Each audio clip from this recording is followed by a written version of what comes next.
Президентке караштуу антикоррупциялык ишкердик кеңеш 2022-2024 жылдарга жемкорлукка каршы мамлекеттик стратегияны ишке ашыруу боюнча министрликтердин стратегиялык иш-чаралар планынын долбоорун талкуулап жатат. Бул ирет отурум финансы министрлигинде өткөрүлдү.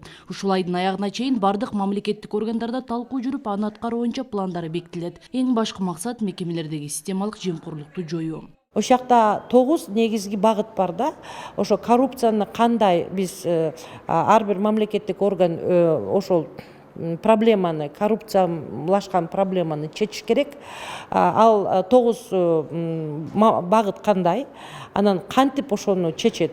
Аякта деген 9 багыттын ичинде ошо жанагы экономическая вынужденная коррупция деген бар, анан системалык тургузулуп калган коррупционный практиканы ошону кантип ар бир мамлекеттик орган жокко чыга алат, кантип иш алып барыш керек деген тема боюнча ушу бүгүн талкуу болуп атат.